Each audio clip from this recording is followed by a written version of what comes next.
Leading off our discussion tonight, Andrew Weissmann, former FBI General Counsel and former Chief of the Criminal Division of the Eastern District of New York. He is Professor of Practice at NYU Law School and an MSNBC legal analyst. Also with us, Bradley Moss, a national security attorney.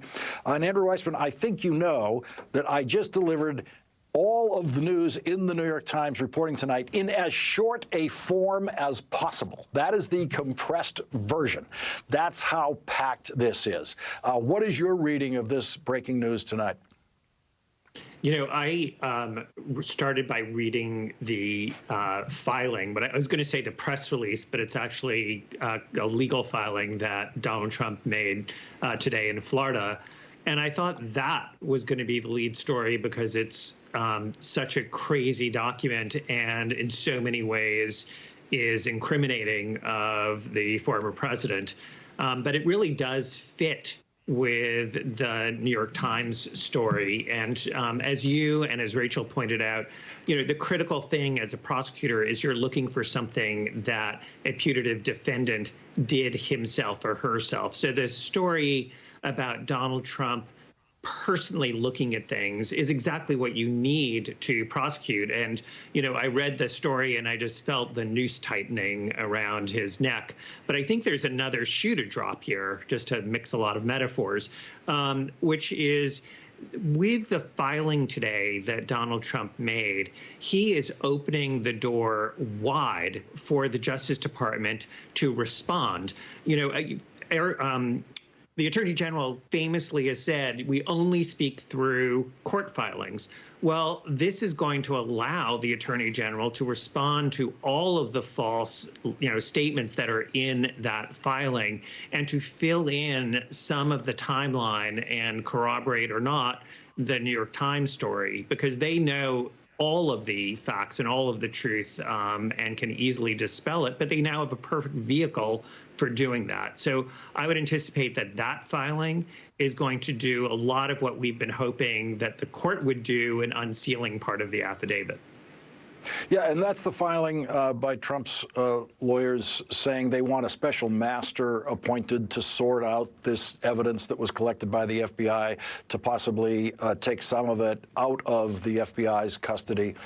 Bradley Moss, on this New York Times reporting tonight, we now know, according to this reporting, that Attorney Christina Bobb is the person who signed the document, handed two FBI agents and federal prosecutors at Donald Trump's home, saying, today in June, on this day in June, you have now taken everything marked classified in this building. Turns out that's not true. What does that mean for Attorney Christina Bobb and for the attorney who wrote that document for her to sign? Yeah, Lawrence, they're both in a whole lot of trouble. And let's be clear, MAGA once again stands for one thing: make attorneys, get attorneys. If I was Christina Bobb tonight, I would be hiring a lawyer immediately for myself, because right now she's on the hook. It's her name on that document. She swore, and she caveated it fine, but she swore that there were no more classified documents. There were. The next step for the FBI, and this is where those surveillance tapes come into play, this is where those other witness interviews come into play. Did Christina Bobb know differently? Did she know or have reason to know there were other classified documents before she signed that document? Because if she did, she's in a whole ton of trouble under Section 1001 for material false representations to the feds. And if Donald Trump lied to her and she didn't know, he could be in a whole lot of trouble. Andrew knows that from the Manafort case. And Andrew, between Donald Trump and Christina Bobb here is Evan Corcoran, the other lawyer. He's the lawyer who writes the document. He writes it, but for some reason, Andrew, he doesn't want to sign it himself. He lets Christina Bobb sign it. Yeah, that's a smart move, and it's highly suspicious as to why she signed it and he didn't. But he's in just as much trouble under aiding and abetting if he knew it was false and she was going to sign it. Look, it's going to be a situation where it's either the lawyers or Donald Trump is going down based on that statement. And the lawyers presumably are going to say, hey, I thought it was true because that's what my client told me, the client being Donald Trump. That is exactly what happened in the Paul Manafort case, where he told his lawyers to say something to and made representations about what they should convey to the Department of Justice. And we got a court order from the chief judge in D.C. saying that that lawyer, there's no attorney-client privilege there. The lawyer can reveal exactly who they learned the information from. And Paul Manafort was charged with lying to the government because he caused those statements to be made. Exactly the same play can be made, and the case law is very strong on that issue. And look, the lawyers have to make a choice. Is it them or is it the client? And I would actually suspect that it is the client. I mean, I think the lawyers would be incredibly foolhardy to sign something that they knew was false. And Bradley Moss, it seems the client, Donald Trump, has a choice to make as of right now. These two can no longer be his lawyers, even for his own self-protection. They are headed down a road where one way or another, they're going to be testifying against Donald Trump. I mean, I think you'd advise Donald Trump, don't ever talk to those two again.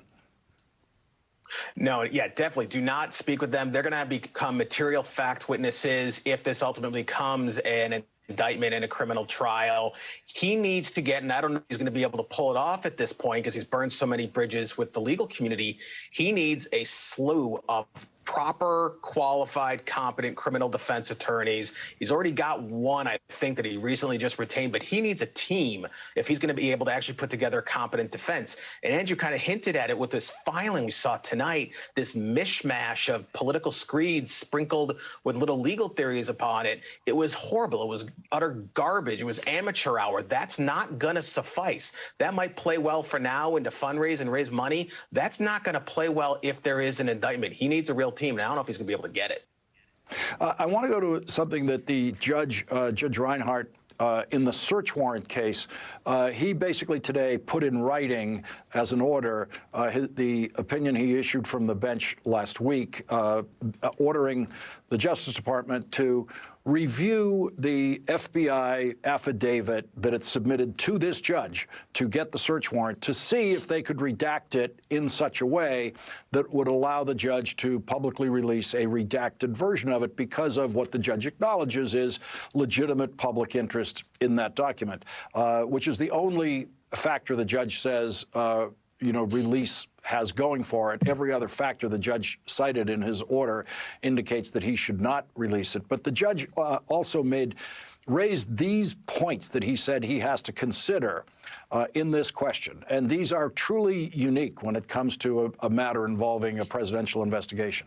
The judge said legitimate governmental concerns include whether witnesses will be unwilling to cooperate and provide truthful information if their identities might be publicly disclosed.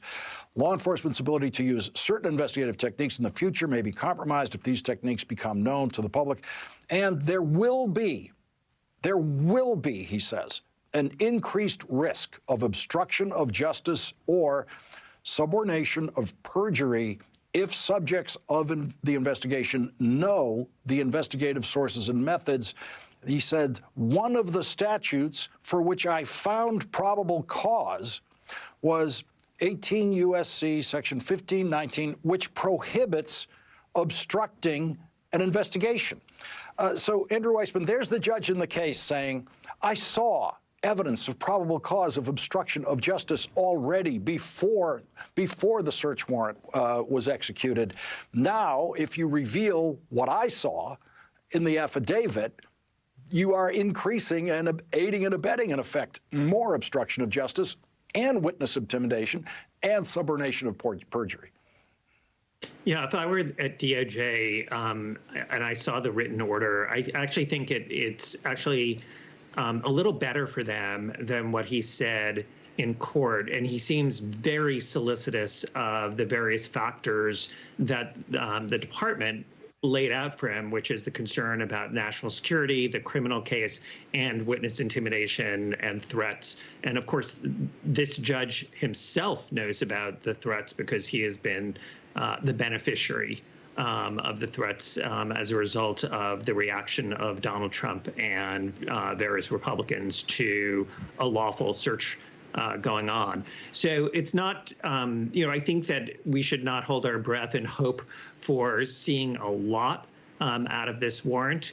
The judge also said to the government that he's willing to hear argument and evidence from them ex parte as to why they want to release or not release things. So I think he's going to be, pretty stingy with what he releases. But as I said, the department may have its cake and eat it too, because they can have very little of the affidavit come out, but they get to respond to all of the falsities in the submission on the special master filing. So they really get to play in the right forum. And if they want to take on that press release that essentially Donald Trump issued in his filing, they're going to be able to do it. And just to clarify for the audience, that little reference to ex parte indicates that the judge is willing to speak to the prosecution alone, without any other lawyer's presence, the Justice Department alone, saying, tell me what worries you about this going beyond just us.